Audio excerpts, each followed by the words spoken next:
Hello, everyone, and welcome to Office Hours. As always, this is where we gather every day to help anyone and everyone discuss modern web-based production.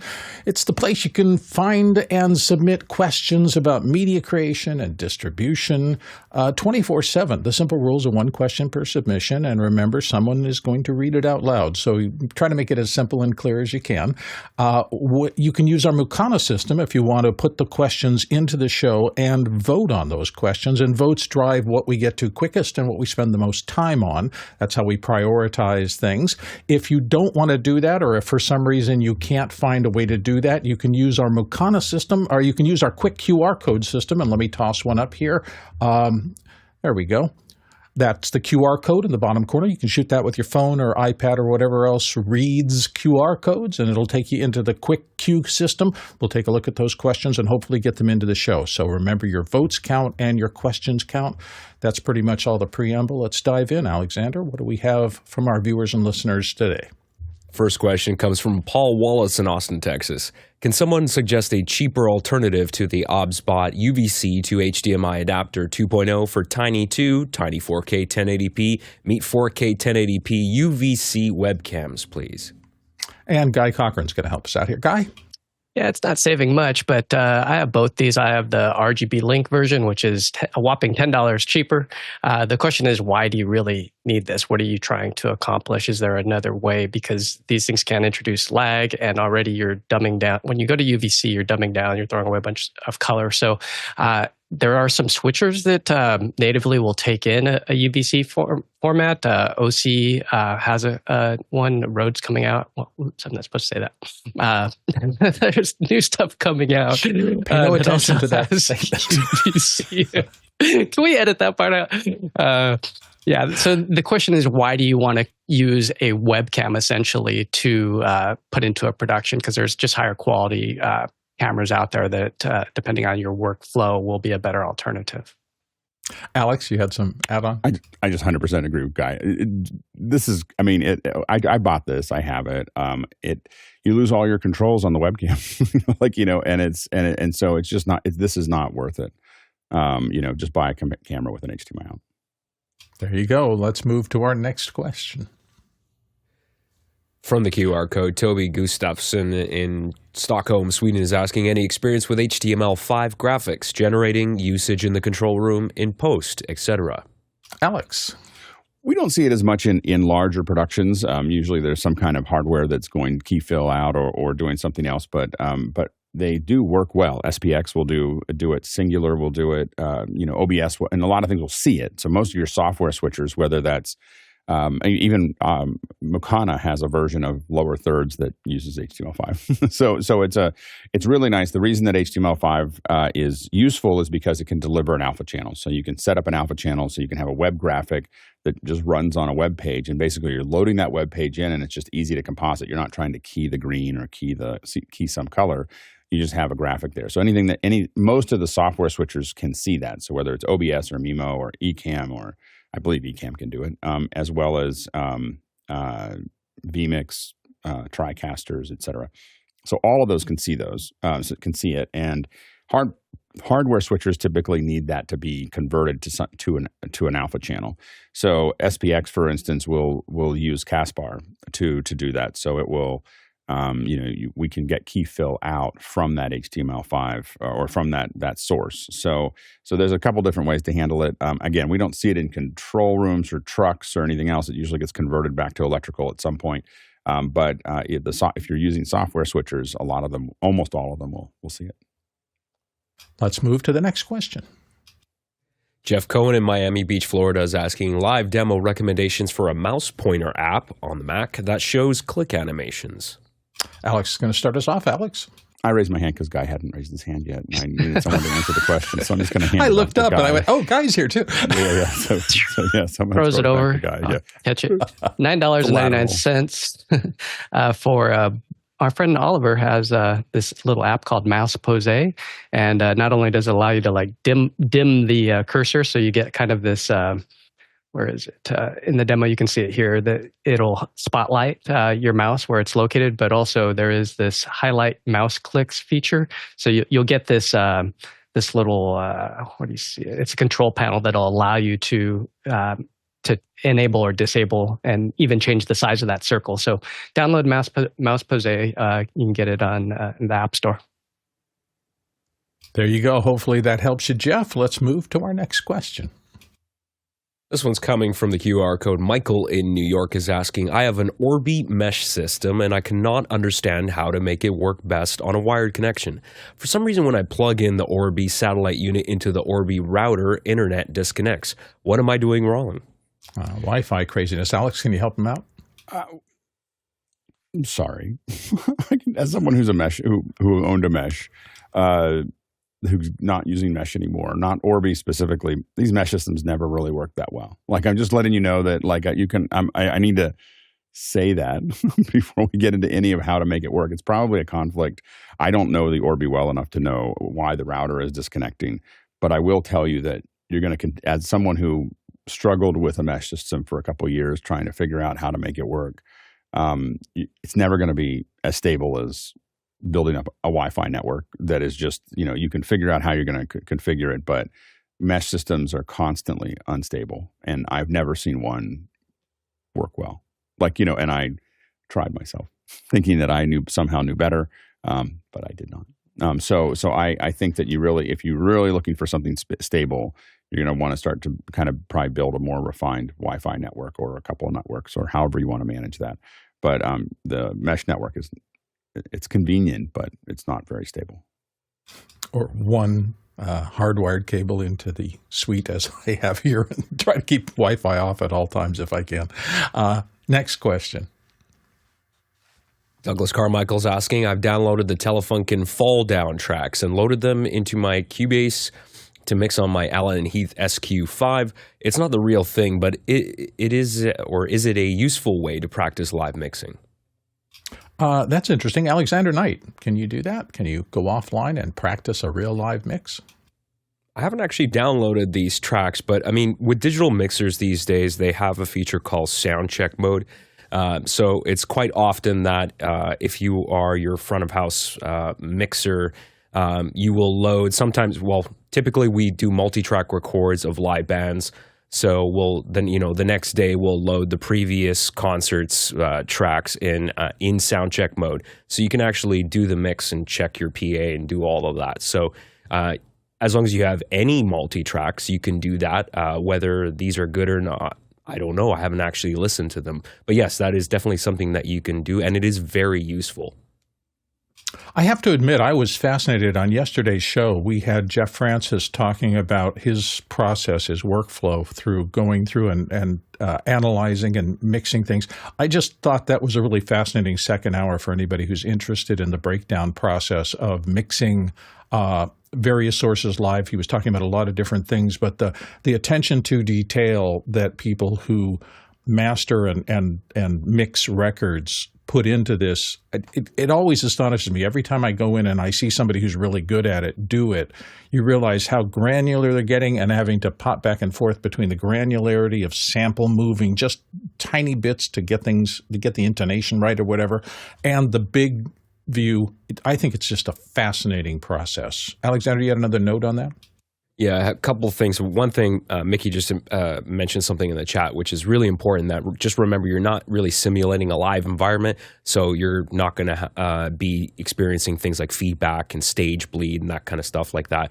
But what this is really helpful for is really just balancing the mix, is helping you figure out exactly like where do you want things to sit in the mix? How loud do you want that kick drum to be in relation to the snare? Where do you want the vocals to sit? And it really helps you hone your skills as well as far as processing, like how you're applying processing, EQ, compression, all that sort of stuff to each individual track. So it is absolutely useful for practicing in that respect.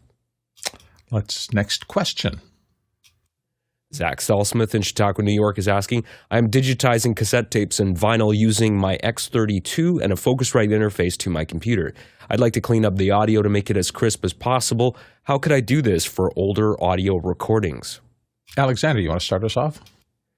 Yeah, so there's a bunch of different software solutions out there. This is just a couple.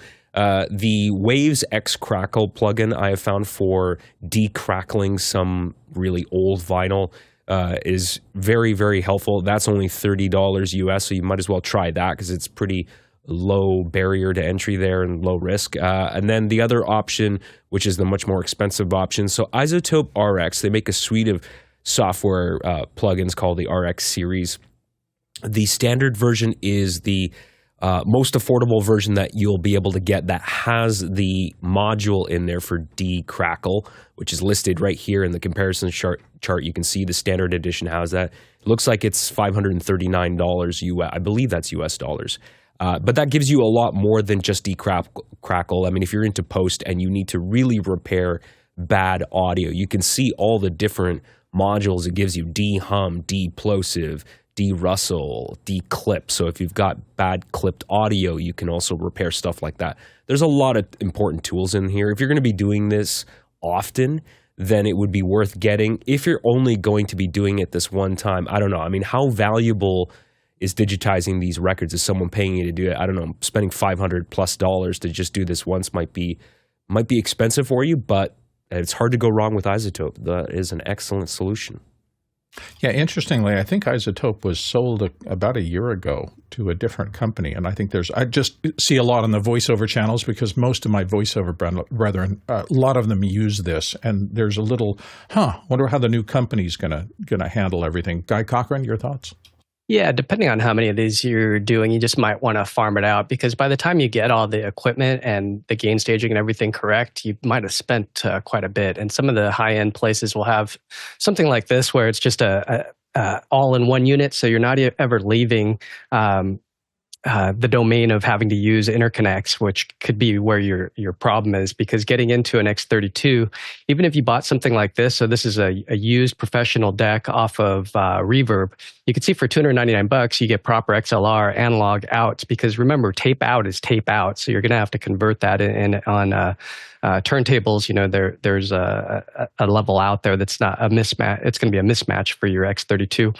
But yeah, you can see here that this one's got Dolby noise reduction, high precision four-head system, ensuring that your recordings are of the highest quality. So it's not just that. Is there Dolby noise reduction where you can hit that button right there and it natively cleans things up. How hard is it going to be to do that stuff in post? And again, your interconnects for those high fidelity snobs. I mean, just your cables alone. I have some interconnects here that are $200 that are silver, and you can get carried away with this stuff depending on how pristine that you want this stuff to sound. I love David Brady's comment in the chat. I kind of like all the analog artifacts. And I remember seeing somebody who had posted a old LP with crackles and pops and track skips and whatever, and that they wanted to apply that to their pristine digital audio to make it sound more analog. Next question. Next question's from the QR code. Francis Fry in Cambridge, Massachusetts. What is your preferred color temperature for a video podcast? Let's start with Jesse Kester. Jesse? I can't give you an exact number because I don't know what the baseline of your lights are, but I like to go a little bit warm. So you find your neutral white balance, and then you just kick it a little bit over into the warmth. You don't want to go too blue because that just feels kind of sterile. Alex Lindsay, what's your preference? There's a lot of discussion about this. People talk about it. I mean, generally people are leaning into whether it's 3200 or 5600. Those are the two big numbers that you think about. I mean, obviously what you want to do is make sure that it's correct. Whatever, you have to look at the color temperatures that you're in and figure out what you're going to match there. I will say that I have a tendency to lean towards 5600. A long time ago, we didn't have bicolored lights and we had to make a choice. So we got into, there was, I think it's less of an issue now, but in the past, so 10 years ago when we made that decision about digital sensors tended to be cleaner with 5600 than they were at 3200. I don't think that that's as big of a deal as it is now as it was then, but we did notice that we had a lower grain content in the 5600 when we did analysis. So all things even, the 5600 was cleaner when we did tests. So as a result, we went to 5600. We also, that means that if we're working in a place where there's windows or something else, we had them You now have bicolor, so you can make a lot of choices. I think you could choose either one. I mean, you can warm it up. If you're doing a podcast and you're not going live, of course, you can always do things in color correction to fix most of these things out. But a lot of us will lean a little warm on those things. But we don't tend to do that I don't tend to do it in color. I tend to do it in LUT. So I tend to use the LUT to make creative changes. But you can do that in the color temperature as well by as Jesse was talking about. You might shoot something a little bit and move it a little bit one way or the other to warm it up or cool it down. Sometimes people want it to look cool. So, but I think it's not. There's no scientific reason one or the other. But I can say that I've shot 56K for 10 years or maybe 15 years since we did that test. We went down that path, then we got all the lights, and then we were committed. So that's kind of where we've been. Guy Cochran? Yeah, I'm generally at the 5400, 5600. You can see in my setup right now, I'm at 5400 Kelvin, and I just happen to have forgotten to close the blind. So for once you're seeing that's real sunlight coming in on the side of my face. So that's accurate, 100 CRI sunlight that's coming in at actually, I have a spectrometer over here. I could measure the exact color temperature that it is. And that's what somebody will do who, if the majority of the light is coming from a certain source, you can get out a spectrometer and you could actually measure that light and dial it in perfectly. The thing is it going to change throughout the day because this golden hour type light will come in warm at one stage and then towards midday, you're going to get up to 10,000 Kelvin plus. So it just depends on what a true white is and what the majority of your light source is and what that mixture is. So I've got a mixture, like right now, my lights are set at 4,900.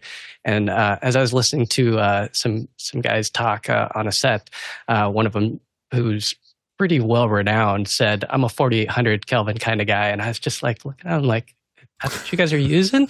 I mean, these are top of the league guys. Yep. And he said, I'm a 4,800. And I was just like, why is that? So I meant to ask him, but it wasn't my place or my time to do so. But there's people out there that work for some pretty big places that shoot at 4,800. So I don't know what the logic is. Maybe somebody in chat could enlighten me. I just want a little bit of human warmth to it. Alex, what's your thought?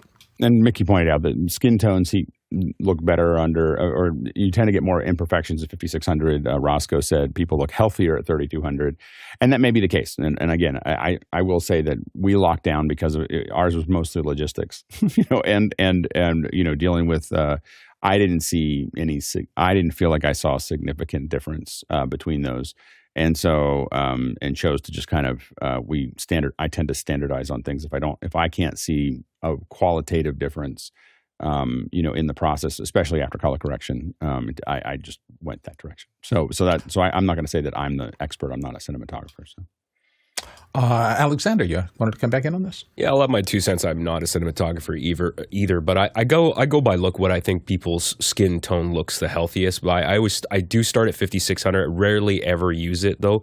I just find that for a lot of different skin tones, like even me, like I've actually settled on. Funny enough, Guy mentioned 4800. I settled on 4800 because I just found I looked too ghostly, too pasty white. Looked like I never leave the house at 5600. So I settled on 4800. I just went by my eye and I said, that looks good. And I just left it there. And for those of you who want a little historical detail, the reason you had those two standards, 5600, which is the low end of daylight, as Guy said, you can get up to 10,000 on a bright, cloudless day. But the other one was tungsten. Tungsten, the old technology of lighting, was 3,200 degrees Kelvin. That's what tungsten filaments put out. So you were usually working under one or the other. In the last 10, 15 years, tungsten is so inefficient in terms of turning most of your electrical energy into, well, not most, but a lot of it into heat, which is why those old hot lights are really annoying, and gaffers had to wear gloves everywhere because you were literally baking the metal when you were using them. They're so inefficient that they're really going away. It did look really kind of buttery and lovely, but inefficient as all get out. So it's hard to find tungsten lights for sale. Now almost everything has gone to LEDs or cobs or stuff like that. So we've just changed, and I think you're safer now because everybody's manufacturing to the 5600 standard. Guy, you wanted to add on some stuff? Yeah, and I noticed that Mickey in the chat said that he likes shooting with tungsten for flattering skin. And the reason why a lot of people still do like tungsten, even though they get hot, so you run into a couple of issues. One is heat. The other thing is the globes. They tend to only last 100 hours or so you're having to keep spares on hand and swap them out. But tungsten is 100 CRI, so it's perfect light. It's not got any cast to it. So when we're using these inexpensive LEDs, especially that are not from a name brand, you run into below what we call 89 CRI, and that can cause a cast that makes people really look unhealthy, especially if it's leaning towards the green spectrum. Green just makes people look ill. And then trying to correct that in post is really challenging. So if you can, use high-quality lights that have 95 CRI or higher, and then start out with a color chip chart.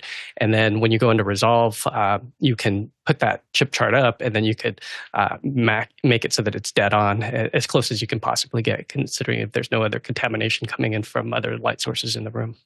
100% support that. In the early days, the LEDs almost all were green, spiky, and so were the fluorescents, the badly colored balanced fluorescents, and it was awful trying to get that green off people's faces. So hopefully that helps you, Francis. Let's move on. Next question. From the QR code, Maxfield Hunt in Walnut Creek, California.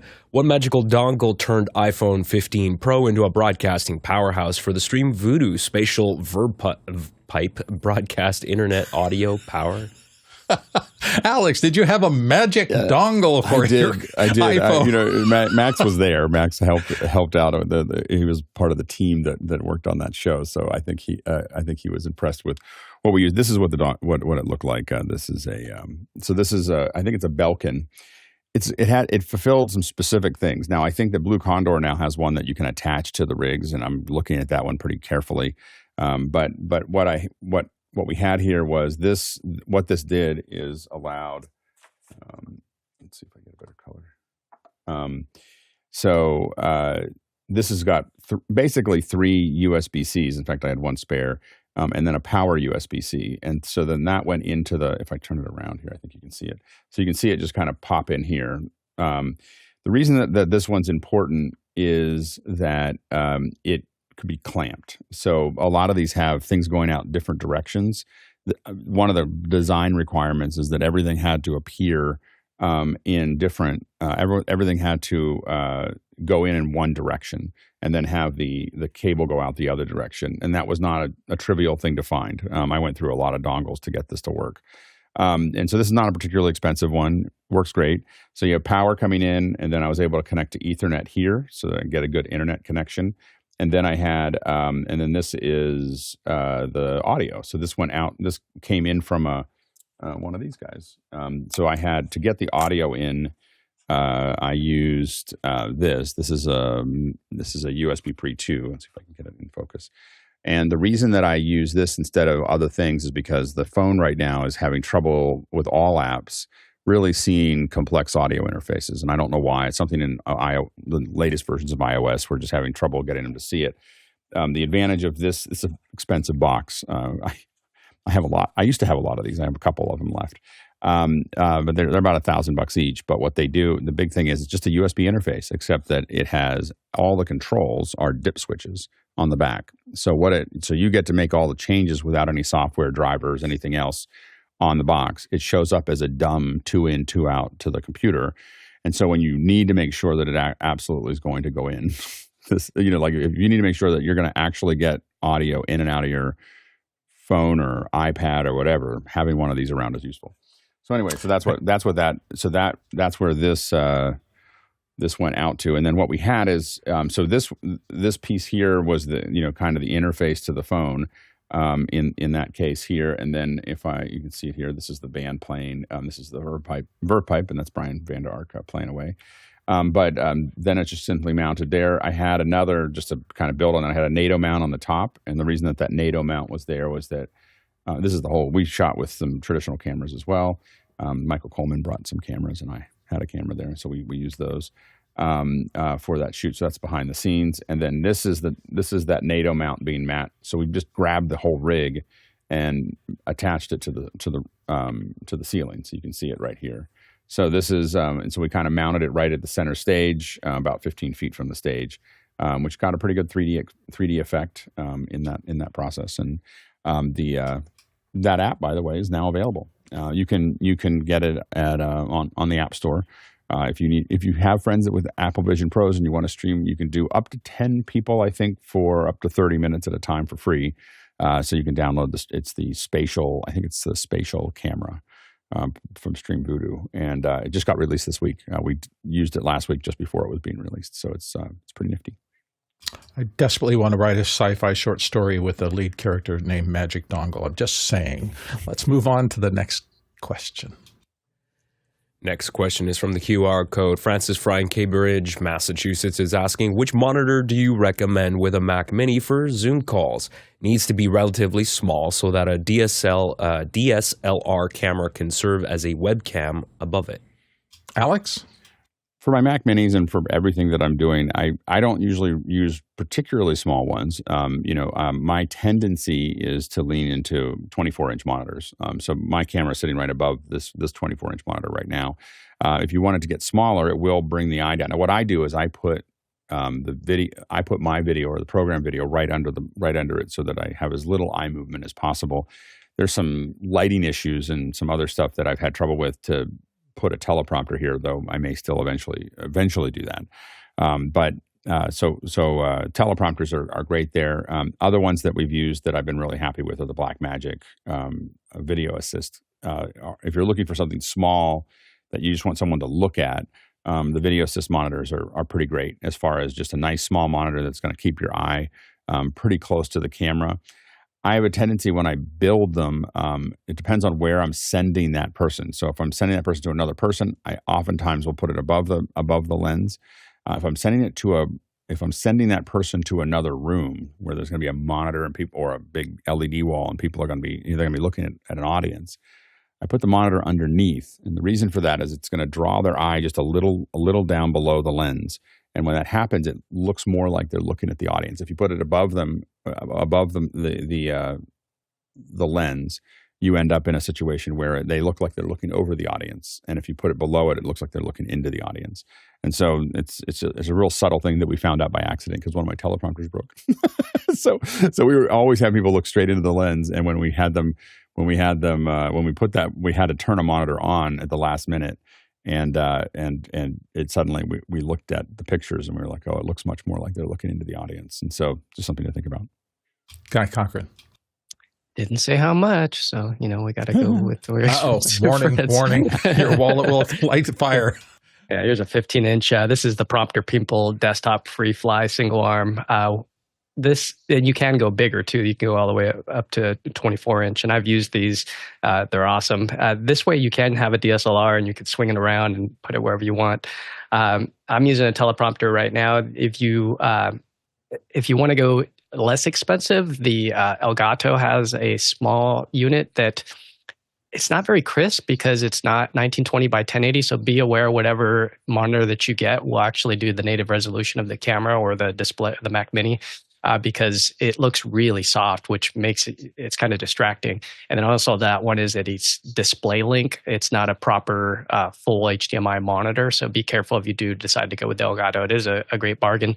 I do like Alex's trick of being able to put one behind. What I'd recommend is if you do that, you can take a monitor and put it way behind and then move the person's eyes so they're right where the lens would hit. So you're kind of cropping them off a little bit. You're seeing their eyes, but you may crop off their mouth and maybe even their nose. So try that with just a regular monitor, and you can get great eye contact. I had a guy who was a PTZ camera manufacturer, and I was asking him how he was getting such great eye contact, and he revealed to me that it was just another laptop behind. And I was like, what? That's all you're doing? He's like, I've been doing this for years, buddy. And he just pushed it further back. And I was like, oh my gosh, that's so simple. It's just another monitor behind the webcam. And it was just magical. So that's a little trick if you don't want to spend any money.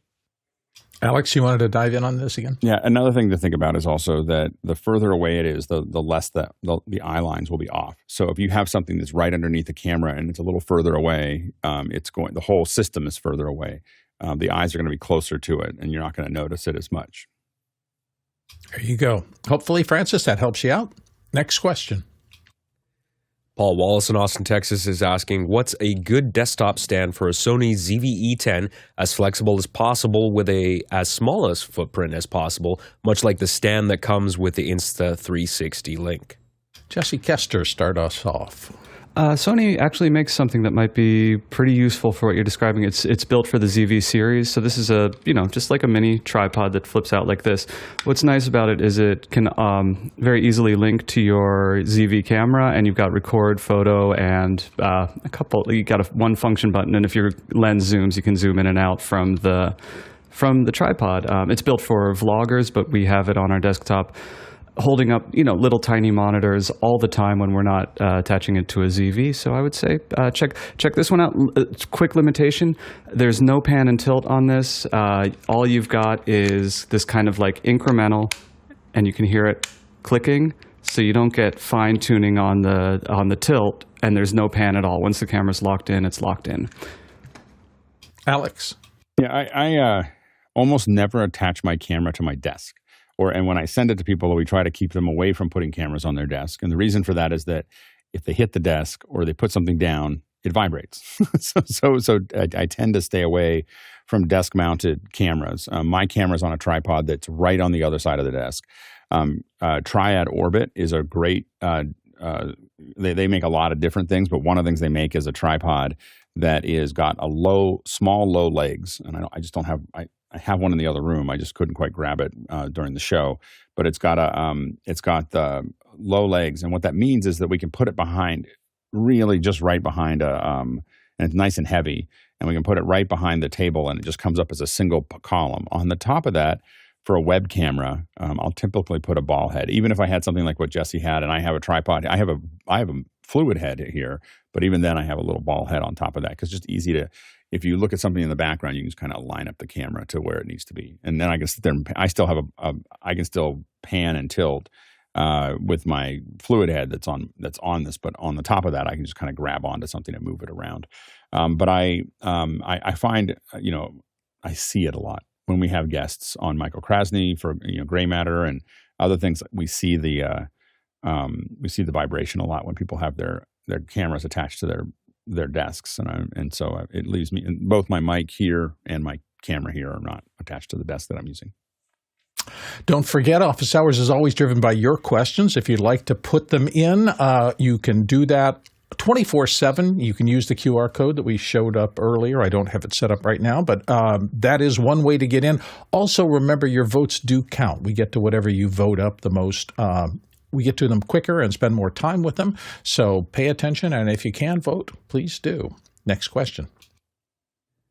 From the QR code, Chester Sweeney in Las Vegas, Nevada. Faders versus knobs on an average mixer, is one more precise and reliable than the other? Jesse Kester. Now, I hope somebody will correct me if I'm wrong, because this is an assumption I've made over my career, and that is that the knobs are for the signal in and faders are for mix out. So it's not really like which is more precise. But fader and knob technology is kind of at its ceiling, and it has been for decades now. It's more, what is the signal doing, and what is your muscle memory around that part of the signal path? Alexander Knight.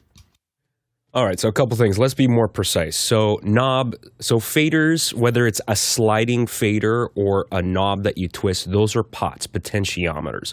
Is one more accurate than the other? Probably not. Like, how do you define average? Is $300 an average mixer? Analog mixer is $1,000 average? Is $2,000 average? Let's just talk under $1,000. Most of them are going to use low quality pots.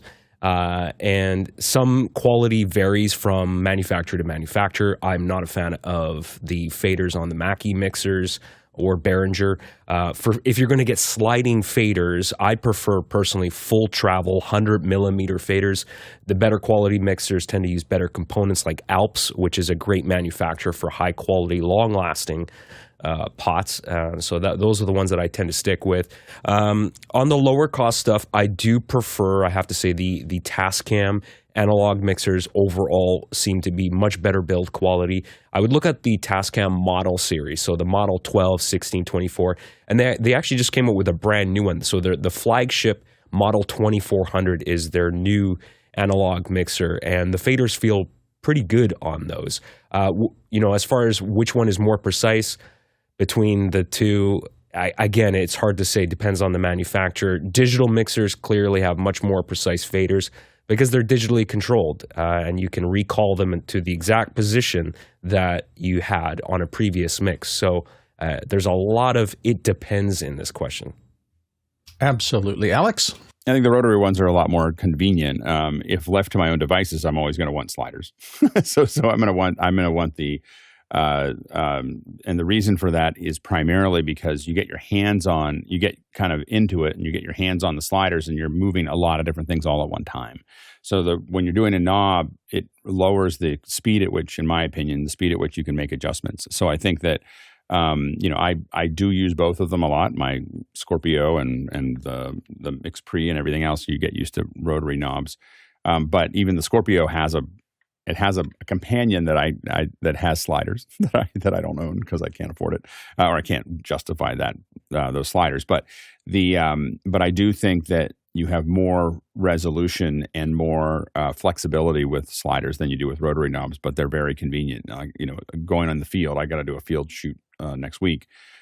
We just have the knobs because it's not that complex for what we're doing, and it's more compact and easier to use.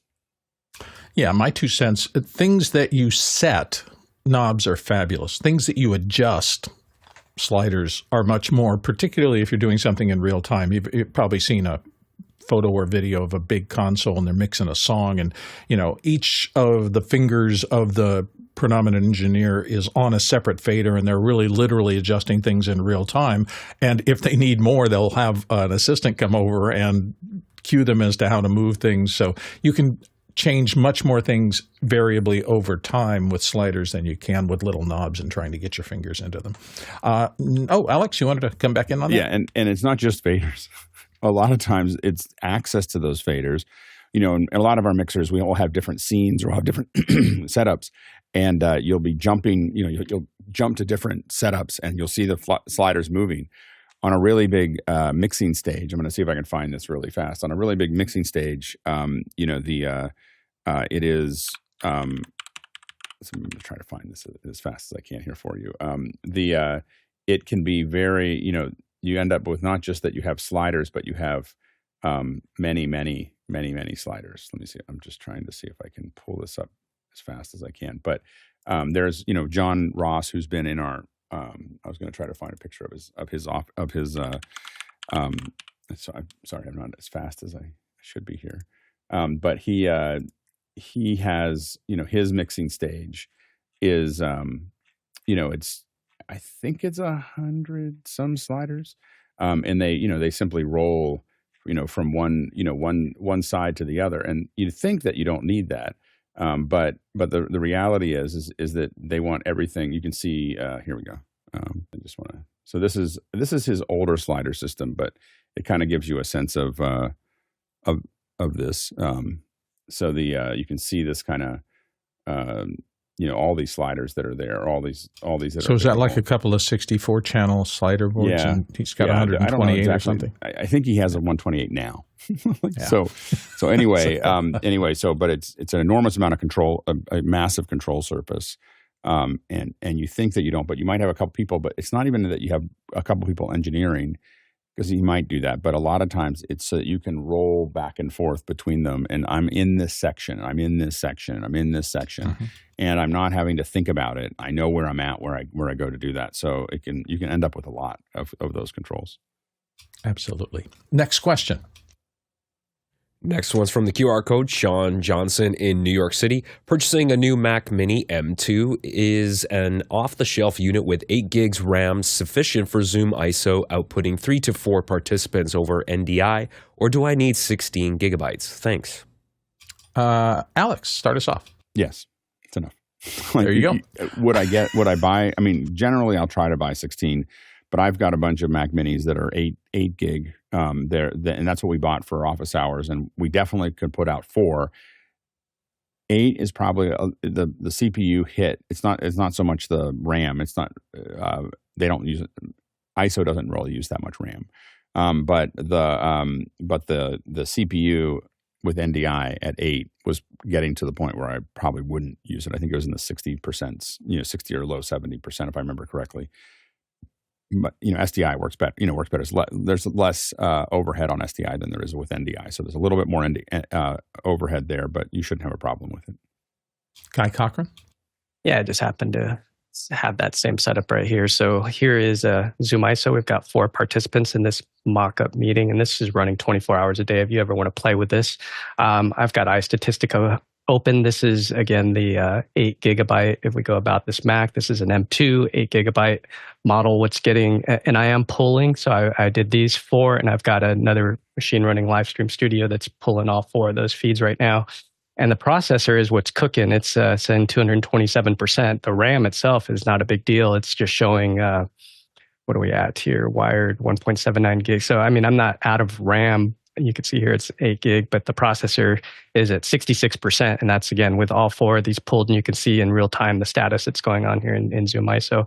So I would say the answer to the question, very scientific here, with actually doing it live on the fly, shows that it is possible and it works fine. There you go. Let's go to the next question. Next one's from Tony Mobley from Noonan, Georgia, and here on the panel. Based on those of you who know me and my voice, what would you recommend as an additional microphone? I know I have to get a new interface. Ooh, now we're going to get into it. Alexander, what do you think? What should Tony buy? Well, Tony, it depends. I mean, if you want consistency, if you've got the budget for it, you could always get another Heil PR40 to have a similar sound. Now, if you don't want to spend that money on the second microphone, I would probably direct you to something like this, the Shure MV7X, which is an excellent dynamic microphone. Very affordable, $180 here on Sweetwater in the US for you. And this is just an XLR microphone. The one thing I would get, though, if you are going to get this microphone, because I just find because the capsule is so close to the end of that foam sock that's on this thing, I find you get a lot of plosives with it. So I would get the A7WS windscreen. This is the larger one that is on the more expensive SM7B mic. This one actually happens to fit on that microphone, so it should just slide on, and that will minimize plosives if people talk really close to the microphone. But that's a good option for you. And also, one of these things I will say with picking microphones depends on the person's voice. The Heil PR40 sounds great on you. It doesn't always sound great on everybody. It does have a lot of high end to it. So if you have somebody that already naturally has kind of a lispy quality to their voice, you can get a lot of sibilance. And it's not that you can't mitigate some of that with EQ. Of course you can. But just think about, like, who is the guest? Is it going to be a co-host? Is it always going to be the same person? If they have a rich baritone voice, then the PR40 may work really well on them. So you got some things to think about there. Alex Lindsay. I think that I don't know if you need a new mic. I don't know if I would change it. It feels pretty bassy. I think that mic tends to lean towards a lot of proximity. It has a big proximity effect, and you have a deep voice. And I think that the first thing that I would do is just pull that mic away from you a little bit. So I would pull it about 2 or 3 inches away and give it more air, because you already have the depth in your voice that you don't need the proximity effect. So you kind of want to stay more than, I would stay a little further away from it. And I think you may find that it because the advantage that it has, and now you pulled it away, but you let it go away from you. You want to make sure it's pointed right at your mouth, but just further away from your mouth. And I think that you may find that there's a little bit more air there because it does feel very bassy, but it's pretty big in frame, and I know Leo uses these a lot, and he moves them pretty far away, and it still sounds pretty good. So I would still probably another 2 or 3 inches towards the corner, but keep it just keep it pointed towards you, and just see how that sounds, and see if it sounds better. Next question. Next question is from Alex Lindsay in Nevada, California, and here on the panel, I have a fun AI video example if people want to see it. Yes, please. So I've been playing with it. I was playing with, I needed an example file. We were working on this thing where we were testing Zoom, and I was just having fun, and I was bored with the example files that I have to play out. So I was like, I'm going to try using, to create something. It has to have motion. You can't just say, I'm Zoom here. We needed to have motion, so we knew that it was running. And so I needed to build something, and I've realized that AI is a really fun place to go to build example, just test files, test plates. So I'm rendering these droids, like I put some prompt in, and I have a tendency, I don't always, like I do worry about prompts, but what I really do is I set, in Midjourney, I set the variable and the artistic all the way to 100%. And then I just, what I call ride the wave. Like I just start like going, I like this, I like this, I like this, I like this. And I ended up with like, I have a couple thousand droids that are all different. And some of them are burly and some of them are not. And anyway, but out popped an astronaut. Like you just like it was like a render. It's like droid, astronaut walking downtown and like in full, and so I was like, well, that's interesting. So I took that and I took the Midjourney render and I took it into Runway, so Runway AI, and I just said, slow motion shot walking down the street, and so then I exported that out of Runway, and it comes out at 720p out of Runway. Then I took it into video or Topaz Video AI and said, take the 720 and put it up to 4K, and it rendered for a minute and popped out the other end. So this is the result of this process. There's and it probably won't look quite as good on Zoom, but it's a pretty smooth motion of this. And, the reflections are working. There's a little thing that appears behind him that if I really want to care about it, I might roto out, right? It's going to happen. It looks like a little piece of cloth turns into some object in the background there. I don't know what happened there. It's a little bit of but outside of that, it was a lot of fun. And so this is kind of like I realize I'm going to start building some of these as just kind of fun, test files that I can throw up that are not the normal ones and kind of entertaining. Anyway, I think that the journey was kind of fun. I hadn't done that before where I rendered a lot of stuff I've done a lot of stuff with Runway, and I do a lot of stuff. Midjourney I think runs almost all the time on some computer that's constantly cooking something up. But I hadn't kind of gone through that entire pipeline, and I thought people might enjoy it. Nice. Thank you. Next question. Chester Sweeney in Las Vegas, Nevada, from the QR code is asking, is there an easy way to tell which brands of analog mixers are okay and which are the best? Alexander, what are your opinions here? I love it when people don't ask about price. I will direct you to the API The Box Summing Mixer, which is $16,995 if you want a high quality. Can we get a pair of them? Analog console. I don't know what you need in terms of inputs and outputs. On the more affordable side as well, SSL has started to make more affordable consoles as well. They've got the SSL Big 6, which is $2,699 as well. That's a really nice sounding analog mixer. Very small form factor, but just packs a ton of I/O. And on the back panel, if I can find a picture of the back panel here, I don't know if they have one here. But anyways, there's a lot of I/O on the back.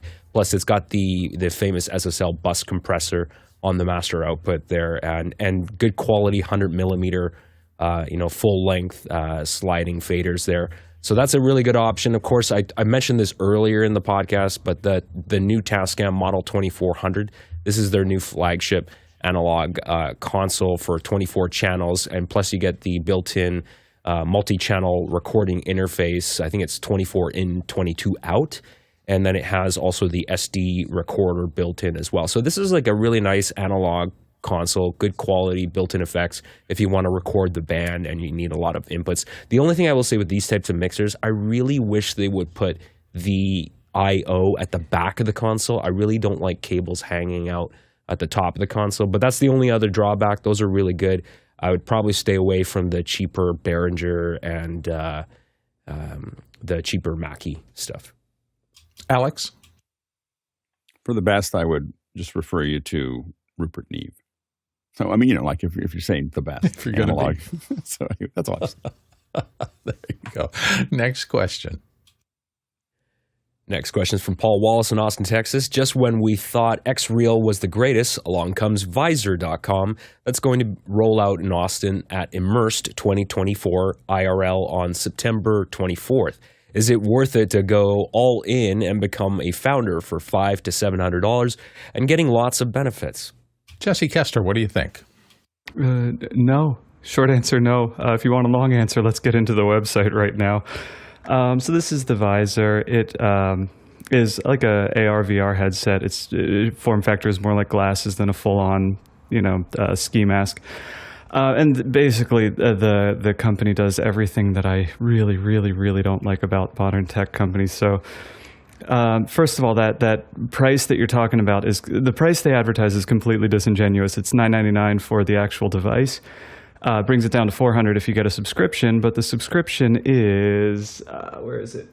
24 months at $40 a month. That takes you up to $1,000 right there. So you're now paying more for the unit than you would if you just bought it outright. Let's look at some of the benefits you get from that membership. Not only do you get co-working spaces, but you also get 3D workspaces, and you also get environments. So spaces, and environments will be the benefit of that subscription. And the website is just sloppy. Like, here's a blog they have where they're comparing their visors to the Apple Vision, and wouldn't you know it, it turns out that their visor is better in all categories when compared to the Apple Vision Pro, which just doesn't seem I'm shocked. realistic.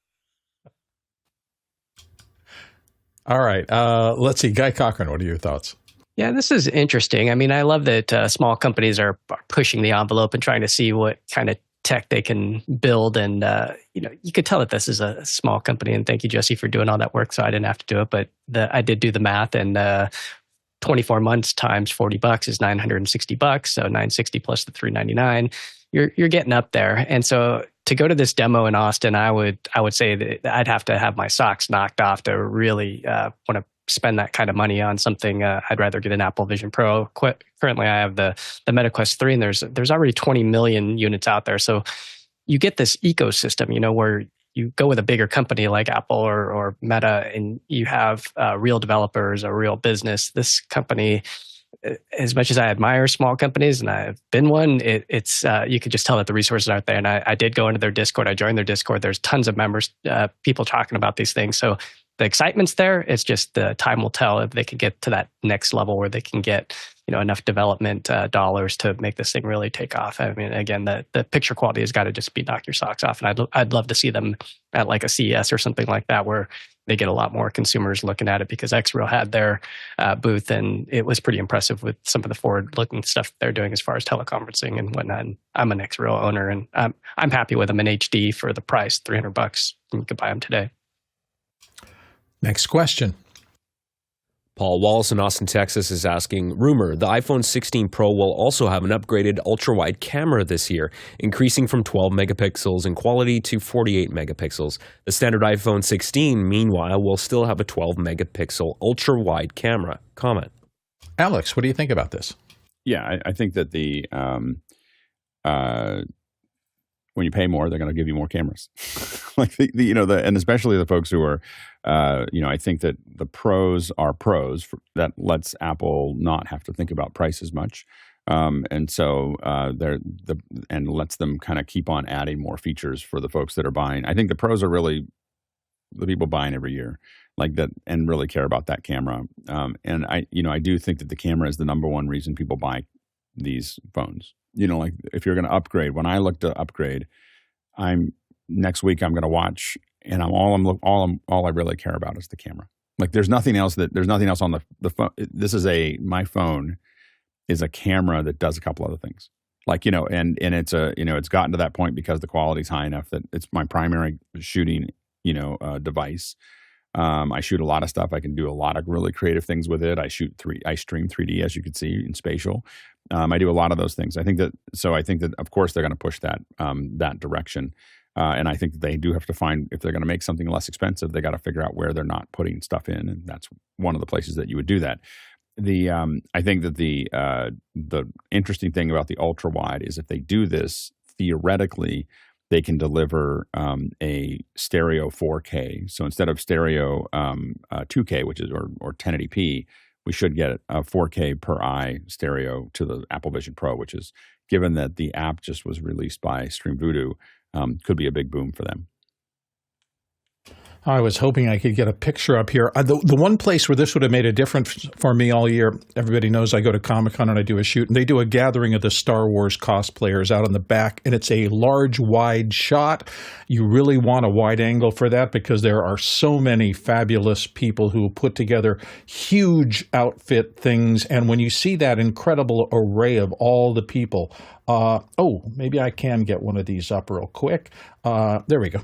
So this is that area. You're trying to do kind of a wide shot. You want a lot of detail because these people put huge amounts of time and effort into making authentic costumes from the Star Wars universe. And when you get into something like that, the more wide-angle pixels you can get, the better off you are. So that's a particular feature that appeals to me because I do this shoot every year, and it's lots of fun. I'm not sure it would be more as important for me if I didn't have a specific use case like that. So that's kind of how I think of these things. If it's something you're going to use and do a lot of wide, and you want to, that bump from 12 megapixels to 48 megapixels is a pretty big deal when you're trying to be able to toss in on somebody and figure out how cool the costume is. Next question. Next question is from the QR code, Chester Sweeney again in Las Vegas, Nevada. Top 10 things people do that gets them kicked off a live production, and how less live experienced people can learn from these 10 things. Jesse, start it out. I can't give you 10, but I can give you one, and that is talk about non-production related things when you're in the field on task. We believe that it's unnatural for our teams not to talk casually, so we bake in breakfast, lunches, and dinner at restaurants so everybody can sit down and just chat and engage with each other on a human level. But when you're on task, satellite conversation, stuff that's not important or relevant to the production is anathema, and it just has to stop. So if you want to get kicked off, just yak about the weather, about sports, about a movie you saw, ask people if they saw your favorite Netflix series, and you won't get kicked off. You just won't get invited back next time. Alex? Yeah, I mean, the things that you get kicked off for is being overly argumentative outside of your pay grade. like that can get you kicked off. Talking politics can get you kicked off. Being aggressive or inappropriate can get you kicked off. Those are the kind of things that get you kicked out because it's a pretty damaging thing to the event. It makes the producer look bad. It makes the people around it. It destabilizes the event. So it takes a lot for you to get. I mean, not doing your job can get you kicked off. Being overly late can get you kicked off. So those are the kind of things that get you kicked off. The hard part, what Jesse was kind of pointing to is because we don't have you as an employee, you have to understand that the producer is always making decisions because they're making decisions about who they're hiring the next time. So it's not that you get kicked off. Are you their first call, second call, third call, never call? That's and so a lot of times they're not going to, and you may have the impression that everything went fine because no one argues with you because as a producer, you're never going to, you want things to go as smoothly as possible. So you're going to try to keep everything nice, and you might be smiling the whole time and putting up with someone that is you got to get through the project. But a lot of times then they just don't call again. So I think that's the thing you have to, and those things are, again, talking politics, being inappropriate, but at a lower level that doesn't get you kicked out, being late, again, being argumentative, talking to the producer a lot. It won't get you kicked off, but if it sounds like anything like you're trying to sell the producer on your services when you're brought in by somebody else, that is you will never work with them again. Like if they overhear that is a never want to work with the person that I'm working for right now, because as soon as they hear that, you're not safe. And they'll just immediately, and they'll tell other people that you're not safe. It's probably selling your own service while you're on a project directly to somebody else is probably the best way to not get work. And stay, it's because it just really panics everybody because it's just like they have developed all those things and, they're working with a client and for most clients, it just sounds very swarmy. It doesn't if you have a good client, they're just going to kind of feel like it's a little off. And don't forget, tomorrow, Thursday, is the Mimo Live Lab. Don't forget the Isadora Lab also happens tomorrow. One is at 10, one's at 11.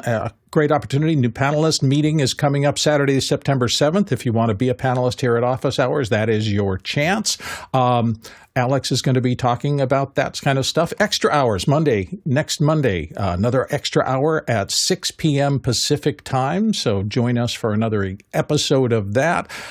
Those are kind of the things that are going on in the Office Hours universe. I also wanted to just note that we are an entirely all-volunteer effort. So if you would like to support that and help us do more of the kind of coverage we like to do, the things like our treks to NAB and CES and those kind of things, it does require a little bit of support. So if you want to go to officehours.com or .global donate, that would help. Thanks.